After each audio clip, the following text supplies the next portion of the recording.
I'm Ava Reed, 31, data analyst by day, quiet real estate grinder by night. My phone lights up. Sold your empty building. You're welcome, from my brother Cole. My stomach flips. Then he calls. Family needed cash. Don't be dramatic. Sign the papers. Am I in the wrong for feeling gutted? Or is this theft with a smile?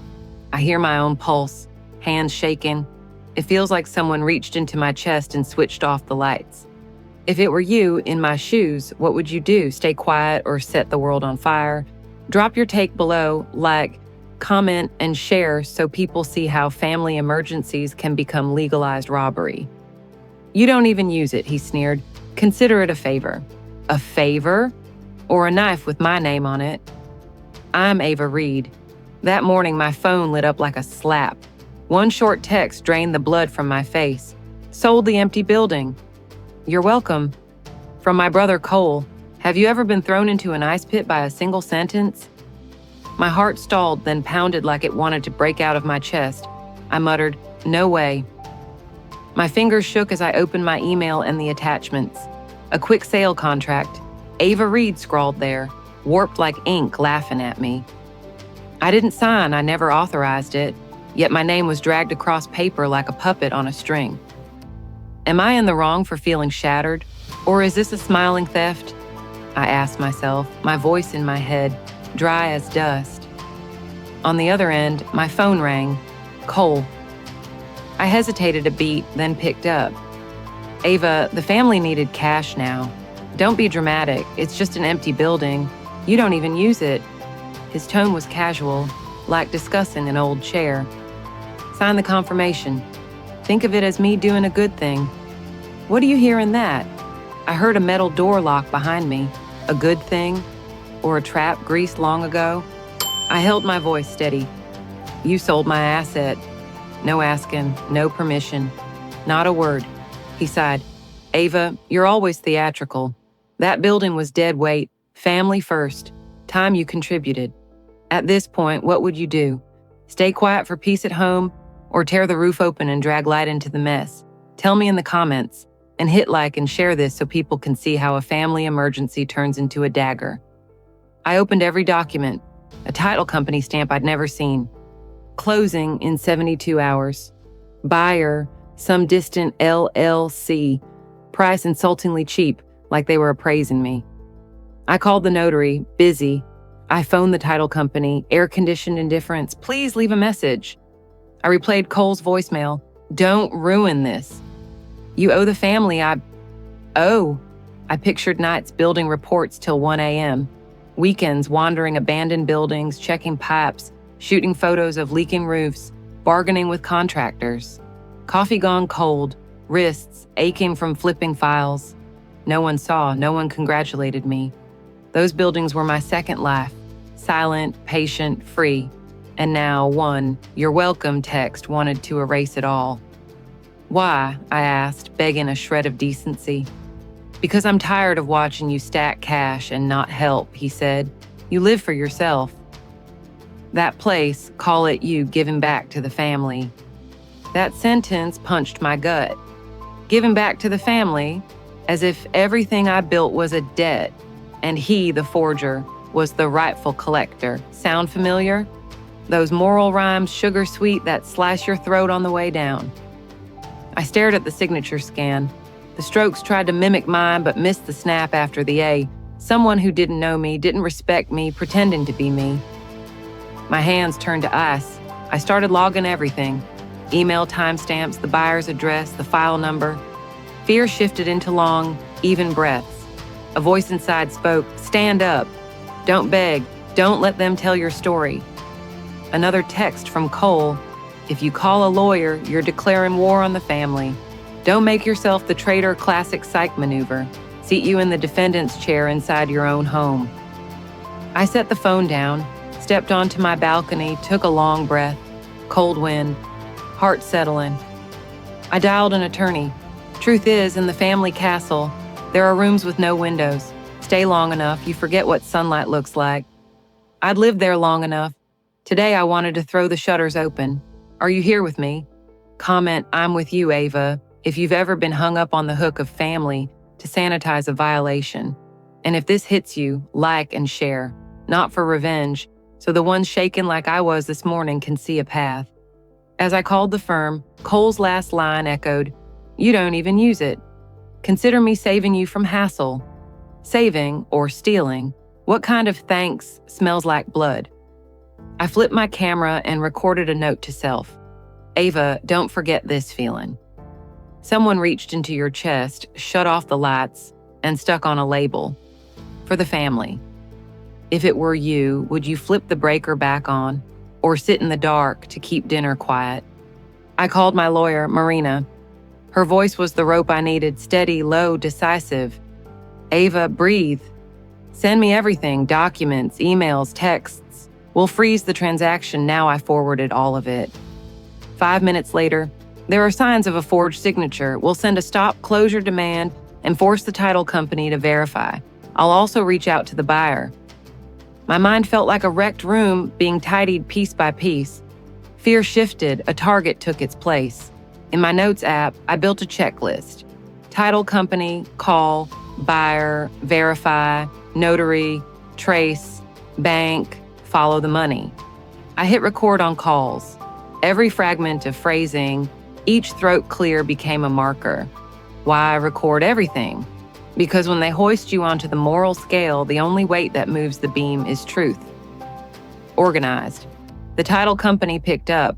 I spoke slow, clear, like writing on glass. "I'm the owner. I never signed this transaction. I request an immediate hold until I verify in-person silence." A rigid male voice. "Ma'am, we have a power of attorney." I shut my eyes. Who issued it? They read a name I'd never heard. "I've never granted power of attorney. I'll appear with ID and involve the police if needed." The line paused. Then they promised an urgent review. I texted Cole. "Stop. You know this is forged." He fired back. "You love making a scene, huh? Call your lawyer. Just remember you're breaking the family, a grown man scolding a kid who stole cookies." I screenshotted it and sent it to Marina. She replied, "Great. Preserve it as evidence of coercion." I laughed, bitter that I had to document betrayal like a traffic accident. By noon, Marina had sent a notice of fraudulent conveyance to the title company, the buyer, and the escrow bank, demanding a halt until the owner verified in person. I read each line and felt my name stand upright on the page, this time because I put it there. You ever feel that tiny thrill? The feeling of reclaiming your own name, then the hard part, alerting the police. I shook, not because I was wrong, but because naming a crime would blow up the family. Marina was crisp. "Ava, this is about title and legal identity, not keep it in the family. If they want it to be a family matter, it's because they need cover." I nodded, even though no one saw. That afternoon, the buyer called back. Their rep sounded polite. "We believed it was legitimate." "We don't want trouble," I said, calm, "then cooperate. I'm ready to work so you don't become complicit." They agreed. Again, I thanked Marina in silence for teaching me to speak, like someone flipping a switch in a dark room. No screaming, just light. Cole didn't go quiet. He sent a burst. "Ungrateful. I saved you from maintenance costs. You want to humiliate me?" I read each line like an inverted indictment. In one message, he typed, "You don't deserve to keep what you can't even use." See it? That line is a hammer to the sternum. "Don't deserve" atomizes into 1,000 needles. I breathed slow, pasted the exact wording into my notes with a timestamp. Cruelty deserves accurate minutes. When the police called back, I told the story with the rhythm of someone who'd learned to breathe in a storm, slow with beats and dates. I submitted copies of emails, texts, suspect paperwork, a photo of my ID, and examples of my real signature, stroke-by-stroke comparison. They were professional and set an in-person appointment. I hung up and faced the mirror, same face, different eyes, less pleading, more fire. That evening, Mom called. "What are you doing, Ava?" "Cole says you brought the police into our home." I went quiet. Invisible cords tightened around my throat. "Mom, I'm protecting my name." I'm not accusing anyone. I'm telling the truth. She cried softly. But our family, people will talk. I closed my eyes, softened my voice. Mom, someone kicked in my door and took my things. I can't hang a sign saying because family, take the rest. If you were me, do you push forward or back down? Say so in the comments. And if you've been labeled the traitor just for defending a boundary, drop a like. Let the algorithm carry this to whoever needs it. Someone standing in a downpour of gaslighting, needing an umbrella of words. Marina texted at day's end, "Tomorrow we move." Short. Enough to let me sleep through the night for the first time in days, with one hand on my chest reminding myself the light is still there, and that my name is mine. Family dinner, white plates, shining cutlery, soup, steaming like a staged piece. I arrived a beat late, inhaled, set a thick envelope on the table. Cole eyed me, smirked. "Looks like you came to your senses." I didn't answer. I angled my phone toward me and hit record. Not for drama, so memory couldn't be bent out of shape. I opened the envelope, the newest appraisal on the building. A number that silenced the room, not a pile of empty bricks. A high-yield asset with leases and cash flow. Mom set down her spoon. Cole's face changed. I spoke evenly. "This is property I bought, fixed, and managed. This is my title, this is my signature, and this is the forgery I laid out. Blow-ups of the signatures." They leaned in. I heard a small clink of knife against plate, tiny, piercing. Cole scoffed, "You trying to humiliate me in our own house?" I met his eyes. "No, I'm standing my spine up in front of everyone." He bit off the words. "You're selfish," I said. "Selfish is taking what's mine and calling it for the family." The air pulled taut, ready to snap. I placed call logs with the title company, the buyer's email, confirmation that the transaction was on hold. I didn't shout.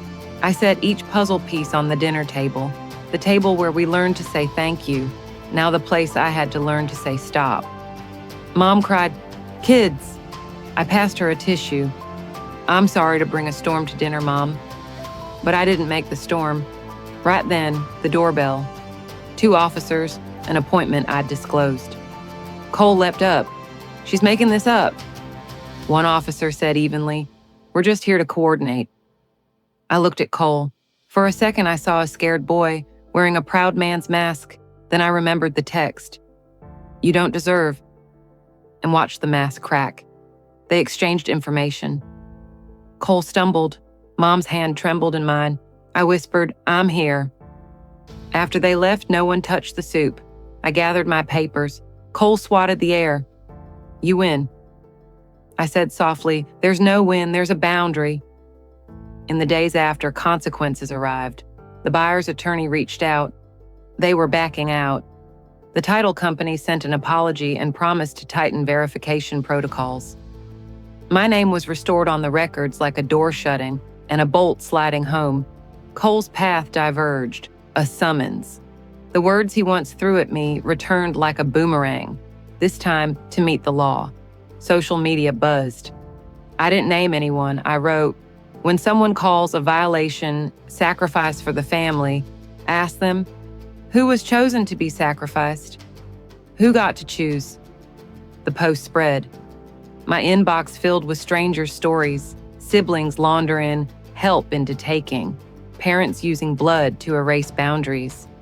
I understood. This pain has a common language. Late night, Cole texted, "You embarrassed me." I typed slow, "You did that yourself." "I just cut the stage lights." He cursed. I put the phone down. An older version of me would have cried, begged, soothed. The newer me closed the app, opened a piano playlist, brewed tea. Pain still hurt, but I no longer used someone else's exits. In our final meeting, Marina said, "Ava, you did the hardest thing, choosing yourself without turning your heart to stone." I smiled, warmth rose in my throat. I sent her flowers, not to end the story, but to mark a beginning of boundaries, of truth, of loving family without erasing myself. If you're still here, tell me, what would you do? Put your hand to your chest and say, "My name is mine," or sign over your name to keep dinner quiet. Drop your take below. Hit like, if you believe boundaries are disciplined love.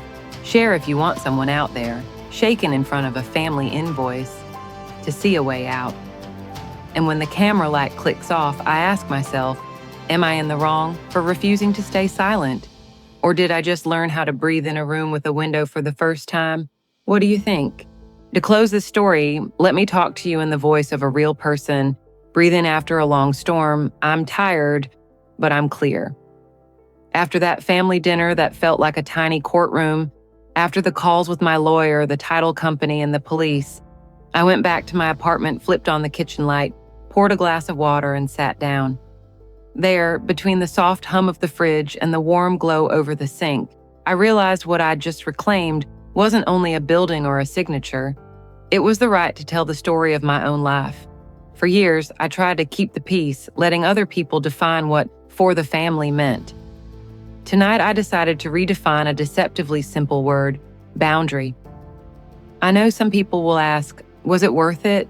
Bringing the police into your home, making everyone uncomfortable. Here's the hard part to say: yes. Not because I love drama, but because silence is sometimes the final hammer that nails the coffin, shut on the truth. I tried silence for years, until the day someone texted, "You're welcome," after selling property in my name. Silence turned out to be a free backstage pass for people who rename violation as love. But I don't want my heart to turn to stone either. I'm learning to say no while staying kind to myself and, if possible, to the person who did wrong. I don't have to become a bitter version of me to stay safe. I just need one deep breath, a clear checklist, a few trustworthy allies, and a ruthless honesty about my feelings. I'm hurt, I'm scared, I'm angry, I'm lonely, and I'm still moving. The lessons I'm taking with me sound small, but they're changing the way I live. First, for the family is not a magic pass that lets anyone cross your line. Love doesn't erase boundaries. Love teaches us to honor them. Second, documents and feelings both need records. Keep evidence for the law and keep a journal for your heart. Both will save you when memory gets twisted. Third, choosing yourself is not betrayal. Betrayal happens when we sell out our own truth to buy a little temporary quiet. And now the question everyone wants me to answer if you've made it this far: was I wrong here? I don't know how you'll score me, but I know this much. If being the asshole means refusing to lay my neck on the chopping block in the name of family, then maybe. I'll accept the label, but if knowing how to protect my boundary counts as growing up, then today is the first day I've truly matured. If you were me, what would you do? Would you stand up in the middle of dinner, set the truth on the table, and say, "Stop"? Tell me in the comments if this story touched you, if you've ever been called selfish just because you wouldn't let someone else write your name. Tap like so I know you're here. Share this video with someone who's shaken in front of a family invoice. Maybe it's the small lamp they need to spot the door. I turned off the kitchen light, but inside me, a window just opened. I'll still love my family, but I'll love them from this side of the line. And tomorrow, when I sign anything, a contract, an email, or just a page in my journal, I'll remember that name is mine. As for you, what will you choose for your name?